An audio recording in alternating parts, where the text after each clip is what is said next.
90,2 Serambi FM dan Syederaun. Terima kasih Anda masih bersama kami dalam talkshow interaktif bekerja sama dengan pemerintah Aceh dengan tema kita peran pemerintah Aceh dalam menyukseskan program nasional Jalur Rempah menjadi warisan budaya dunia tahun 2024.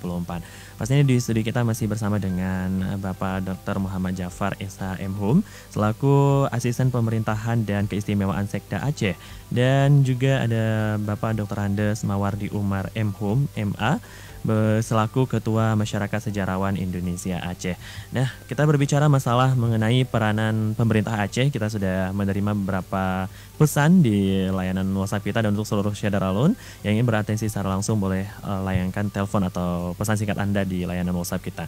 Nah, kita beralih ke Bapak Muhammad Jafar terlebih dahulu tentang apa ini Pak, peran hambatan ataupun tantangan dari pemerintah Aceh sendiri untuk menyukseskan program nasional Jalur Rempah ini? Ada tidak selama ini, sejauh ini, walaupun masih di awal, ada tidak tantangan yang Bapak hadapi untuk menyukseskan program ini, terkhusus pemerintah Aceh? Ya, baik. Jadi saya pikir kalau pada tahap sekarang, pada saat ini memang apa yang sudah program-program yang sudah disusun oleh pemerintah pusat, dalam hal ini Kementerian Pendidikan dan Kebudayaan, semuanya berjalan dengan baik di Aceh, dan koordinasi kami dengan pihak perwakilan dari Kementerian Pendidikan dan Kebudayaan di Aceh ini memang semuanya berjalan lancar. Pertemuan-pertemuan secara reguler tetap kita lakukan. Kemudian juga kita sudah bentuk tim untuk melakukan kajian-kajian, dan alhamdulillah dapat kami simpulkan pada tahap awal program nasional Jalur Rempah ini bisa berjalan dengan baik tanpa ada hambatan yang berarti. Tetapi ke depan tentu menurut kajian kami ada beberapa kendala, tantangan yang kita hadapi, termasuk yang pertama dari aspek regulasi. Ini tentu kan suatu hal yang baru, dan juga setelah kami pelajari, kami bahas belum ada regulasi nasional yang mengatur secara lengkap dan khusus tentang program nasional Jalur Rempah ini. Dan ini menjadi satu tantangan bagi kita, karena bagaimanapun sebagaimana saya sampaikan tadi bahwa pemerintah Aceh nanti akan membuat peraturan gubernur, dan juga ada kemungkinan pada tahap berikutnya adalah akan membentuk kanun tentang program Jalur Rempah. Dan sebuah regulasi baik dalam bentuk pergub maupun dalam bentuk kanun, tentu dia harus mengacu pada peraturan yang lebih tinggi. Memang bisa saja kita membuat sebuah peraturan walaupun bukan perintah peraturan lebih tinggi, tapi karena kebutuhan. Jadi ini mungkin bisa kita buat berdasarkan kebutuhan, tetapi tentu substansinya kan kita harus kaji sendiri. Semuanya harus pelajari sendiri, dan tidak ada panduan dari peraturan yang lebih tinggi. Itu satu. Yang kedua, setelah regulasi ada tentu lembaga. Siapa yang laksanakan regulasi tersebut? Kan lembaga. Lembaga ini juga lintas sektor, bisa lembaga pusat atau vertikal, bisa horizontal, pemerintah Aceh, bisa juga pemerintah kabupaten kota, kemudian perguruan tinggi, dunia usaha dan sebagainya. Semua ini harus kita libatkan. Tentu ini karena hal yang baru, ini perlu kesamaan persepsi, perlu dukungan dan komitmen semua pihak, dan saya pikir itu tantangan yang paling berat nanti untuk menjelaskan betapa pentingnya program Jalur Rempah ini sebagaimana yang disampaikan oleh Pak Mawardi tadi. Jadi bukan hanya kembali ke masa lalu, tetapi ini adalah untuk melestarikan masa lalu, situs-situs sejarah masa lalu, dan untuk mempromosikan masa depan, yaitu sangat berguna untuk industri pariwisata, tadi kesehatan, kecantikan, pendidikan dan sebagainya. Ini bagaimana kita harus mampu meyakinkan semua stakeholder agar mendukung program ini, karena memang kadang-kadang orang kita cenderung malas berpikir untuk masa lalu, berpikir hanya melihat sejarah saja, tapi tentu kan masa sekarang dan masa ke depan. Dan dari Pak Mawardi sampaikan tadi, kalau menurut saya ini memang program Jalur Rempah ini meliputi berbagai aspek masa lalu, masa sekarang, dan masa yang akan datang. Dan sekarang orang bisa menjual pariwisata budaya, pariwisata religi, pariwisata lain dan sebagainya. Kemudian tentu setelah mendapat dukungan, kita juga perlu anggaran, dukungan dana, dan ini juga hal yang paling penting sebenarnya. Apapun yang kita lakukan tanpa ada dana ini memang tidak akan bisa berjalan. Oleh karena itu kami dari pemerintah Aceh akan melakukan koordinasi dengan DPRA. Tanpa dukungan DPRA tidak mungkin anggaran itu bisa dialokasikan.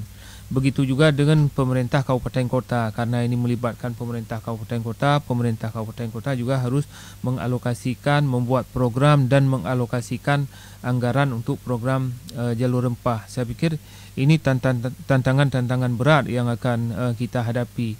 Dan juga kalau pemerintah pusat berdasarkan paparan yang mereka sampaikan, memang mereka sudah lebih siap dalam hal ini, karena memang ini programnya berasal dari pemerintah pusat dan mereka sudah lebih siap, lebih rinci dan detail program-program yang akan kita lakukan. Tetapi kalau di tingkat pemerintah Aceh ke kabupaten kota ini memang belum lengkap, belum sempurna. Kita pun masih pada tataran rencana aksi, penyusunan program, kemudian juga tim Pak Muwardi melakukan kajian dan sebagainya. Dan ke depan juga karena ini adalah program internasional melibatkan beberapa negara, dan tentu kerjasama dengan negara lain juga sangat dibutuhkan. Dan ini memang tupoksi utama ada pada pemerintah pusat. Tetapi pemerintah Aceh sebagai bagian dari pemerintah pusat yang tadi punya 2 lokasi, tentu ini harus ikut serta, harus punya andil juga untuk mensukseskan program ini. Karena direncanakan 2024 ini akan ditetapkan sebagai warisan budaya dunia non-benda.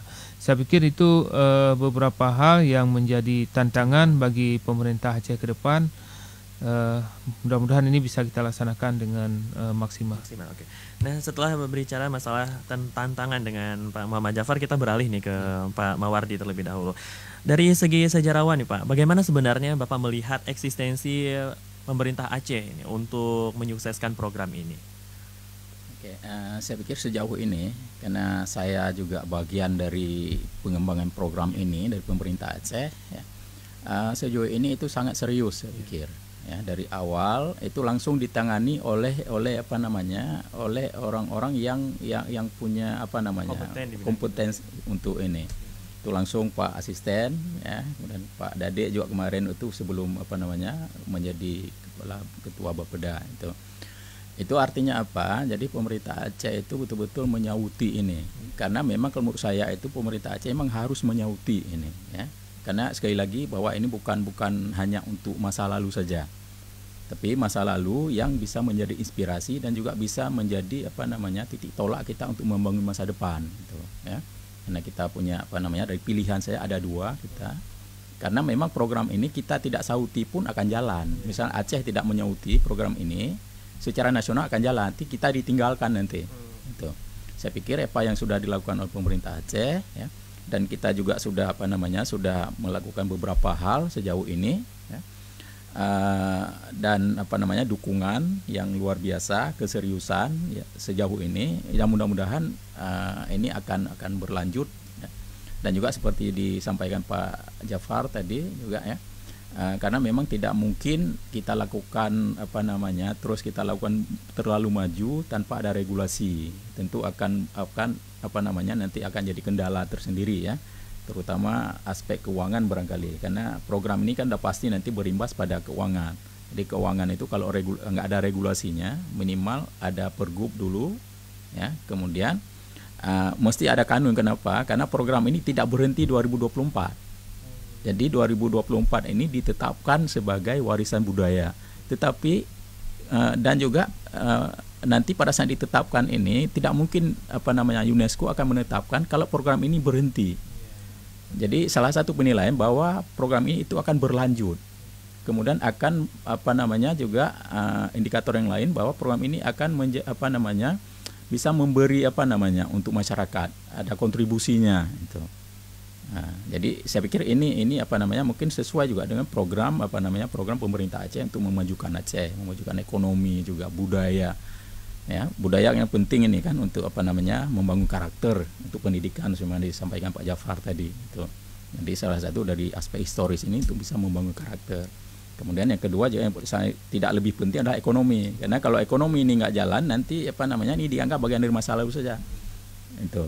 Jadi aspek-aspek masa lalu, sehingga nanti butuh kajian memang. Makanya di regulasi yang sudah diterbitkan itu di SK pelaksanaan ini itu ada bidang kajian nanti.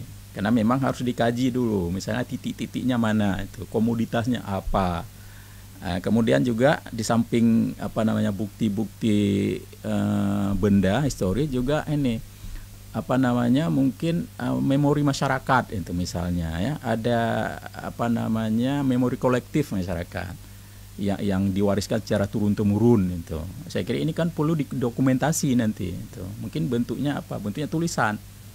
Artinya ada tim nanti akan mengemas itu. Misalnya kalau ini nanti kan tergantung nanti kalau tujuannya SD mesti dikemas dalam format untuk anak SD. Saya pikir ini memang kerja akan sangat menarik ya, pertama sangat menarik dan juga akan berlanjut nanti akan ini. Itu. Saya kira ini penting sekali, kita punya sejarah besar ya. Aceh luar biasa memang semua orang mengakui memang. Karena dalam jalur rempah ini pun ya, Aceh tidak hanya berdagang dengan sesama di Indonesia saja lokal, tetapi Aceh itu menjadi satu pusat perdagangan di Samudra Hindia. Kita malah lebih keluar itu. Makanya Aceh itu begitu sangat penting itu pada masa lalu. Ya. Kemudian ada pertanyaan nih Pak dari Bapak Tuku Reza di Pekanbadak, mewakili masyarakat Pekanbadak katanya. Apa yang harus dilakukan masyarakat sekarang ini untuk menyukseskan program ini?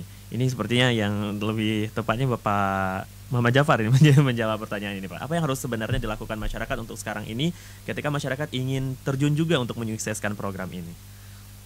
Saya pikir yang pertama tentu masyarakat yang sudah mendapat informasi tentang program jalur rempah ini bisa menyampaikan kepada masyarakat lain supaya ini bisa diketahui, bisa dipahami oleh seluruh lapisan masyarakat di Aceh.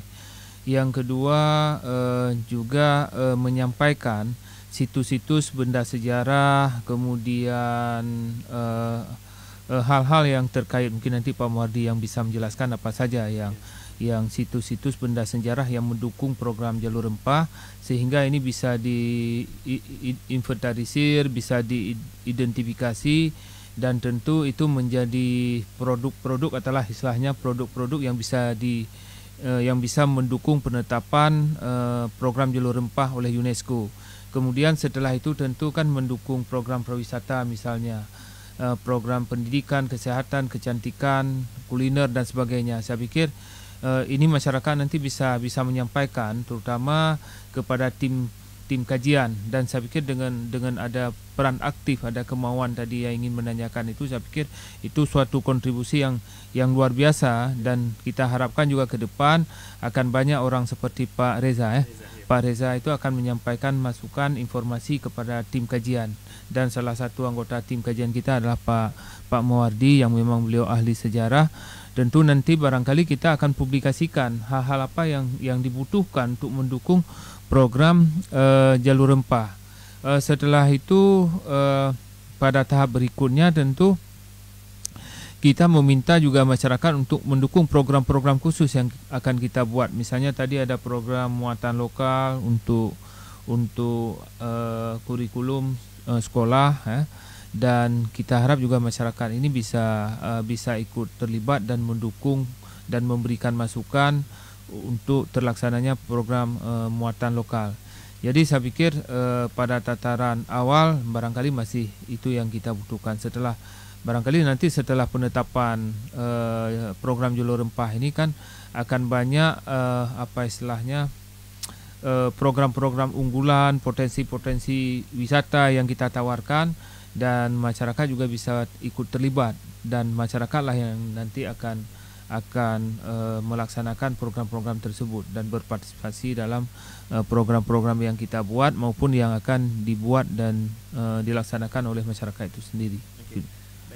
Dari pandangan Pak Muhardi sendiri nih Pak, apa yang harus dilakukan masyarakat? Kemudian ini ada sedikit pertanyaan dari Bunda Rita, juga pertanyaan dari masyarakat Pekanbadak yang menanyakan, ini bagaimana dengan komoditas cengkeh? Apakah ada komoditas lain yang harus kita kembangkan seperti itu? Ini kira-kira dari hasil riset ataupun penelitian Bapak untuk sementara waktu, apa yang bisa kemudian kita munculkan kembali? Apakah cuma cengkeh, lada atau pala, atau ada potensi-potensi lain yang harus kita munculkan seperti itu Pak?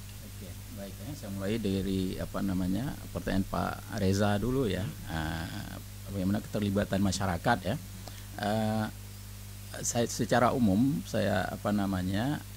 memang masyarakat itu wajib terlibat kalau menurut saya ya. Wajib. Kenapa? Memang program Jalur Rempah ini nanti pengambil manfaat masyarakat itu, bukan pemerintah Aceh memang. Pemerintah Aceh itu hanya sebagai pendukung kegiatan ini. Oleh karenanya kita berharap mau dari awal itu masyarakat itu harus terlibat. Karena memang program ini kan ada tahapannya ya, ada tahapannya. Nanti masyarakat, misalnya Pak Jafar sudah sebutkan, misalnya ada bagian-bagian atau ada katakanlah situs atau apa yang ada di wilayah-wilayah wilayah tertentu. Saya pikir karena nanti kan ini mesti didokumentasikan sudah pasti ya. Oleh karenanya kalau ada situs nanti kan dipugar, dijaga, dirawat ya. Saya pikir masyarakat untuk tahap awal ini ya, yang pertama mungkin bisa mengidentifikasi, saya pikir ya, mungkin ada situs-situs ya, kemudian nanti ada cerita rakyat ya. Cerita rakyat itu banyak orang yang nggak tahu, misalnya cerita Amarang Manyang itu sebenarnya bagian dari cerita Jalur Rempah itu, karena berdagang dengan India, dia bawa kain dan seterusnya. Ini bagian, mungkin ada cerita-cerita rakyat yang lain di wilayah-wilayah yang lain, saya pikir, dan ini juga saya pikir perlu disampaikan sehingga pada saat nanti dikembangkan ya, nanti sudah pasti semua itu akan bermanfaat pada masyarakat itu. Nah, jadi orang akan tertarik nanti, misalnya katakanlah salah satu pariwisata, misal orang akan tertarik datang ke wilayah tersebut kalau memang ada cerita tentang ini, bahwa ini menarik dia. Tapi kalau mungkin hanya situ saja, mungkin ada sebagian orang barangkali menarik hanya untuk melihat situs. Tapi kalau itu didukung dengan cerita-cerita rakyat ya, artinya kita bukan buat-buat, memang ini sudah ada secara turun-temurun. Saya pikir ini penting nantinya. Kemudian untuk saya pikir juga menjaga juga ya untuk masyarakat ini. Kemudian untuk pertanyaan Bunda Rita, itu komoditas cengkeh tadi ya. Saya dari awal sudah katakan bahwa sebenarnya meskipun namanya Jalur Rempah ya, tetapi komoditasnya itu tidak lada saja itu. Ya, lada itu adalah komoditas unggulan Aceh dulu pada saat itu. Cengkeh sebenarnya kebetulan komoditas unggulan Maluku. Jadi di Indonesia itu ada ini. Kemudian karena terjadi interaksi saling ini, kemudian cengkeh juga ditanam di Aceh juga nih belakangan. Pala misalnya, walaupun belakangan itu. Saya pikir semua ini bisa dikembangkan. Tidak hanya itu kalau menurut saya. Tidak hanya yang ada pada masa Jalur Rempah dulu. Ya. Karena masuk Belanda, walaupun nanti kan kita jadi korban penjajahan ya, karena mereka ingin menguasai rempah ini, tetapi kita juga bisa mengambil manfaat dari ini. Misalnya datang Belanda nanti memperkenalkan pala, kemudian nilam misalnya. Saya pikir ini bisa dikembangkan. Jadi Jalur Rempah ini kita tidak hanya dalam komoditas yang dulu saja. Saya pikir yang berkembang kemudian yang sesuai dengan wilayah itu misalnya daerah Lunga itu cengkeh itu, saya kira itu bisa dikembangkan kembali. Sabang, Sinabang misalnya, yang tadi kan tidak terlibat sebetulnya. Tapi Aceh itu tidak akan pernah maju dulu kalau tidak ada komoditas. Dan dan lada itu sendiri itu tidak dihasilkan semuanya di Aceh besar. Itu di sini sedikit saja kalaupun ada. Yang paling banyak dari mana? Di pantai barat, pantai timur Aceh. Tetapi kebijakan pemerintah, terutama masa Iskandar Muda, itu ada kebijakan mungkin tanda kutip ya, monopoli ekonomi. Jadi semua komoditas lada itu wajib dipasarkan di Banda Aceh karena ini komoditas unggulan. Jadi harus dapat izin raja. Kalaupun dia mau berdagang ke wilayah-wilayah yang lain, itu sudah ada izin raja dulu, khusus lada. Dan satu lagi emas itu sebetulnya. Ya. Sedangkan komoditas lain boleh. Pedagang asing itu boleh, tapi tidak boleh berdagang lada. Lada semua harus diangkut ke sini. Jadi ingin saya sampaikan bahwa ada banyak sekali komoditas. Jadi apalagi cengkeh. Mungkin nanti memang harus ada intervensi pemerintah, sudah pasti itu ya. Apa intervensi pemerintah? Yang pertama untuk memanage, kemudian juga untuk menjaga kestabilan harga, saya pikir. Saya pikir itu sangat penting karena selama ini kan banyak petani itu jadi apa namanya, ada petani-petani yang mencoba tetapi nanti pemasarannya agak sulit. Nah, saya pikir memang pemerintah pusat ini harus apa namanya menjaga itu supaya tidak apa namanya tidak jadi korban spekulan nanti. Oke. Baik. Menarik sekali pembahasan kita di kesempatan pagi hari ini, Syederalun, tentang peran pemerintah Aceh dalam menyukseskan program nasional Jalur Rempah menjadi warisan budaya dunia tahun 2024. Dan kita akan segera kembali di ruang dengar Anda. Jangan kemana-mana, tetap stay terus bersama kami di 90,2 Serambi FM.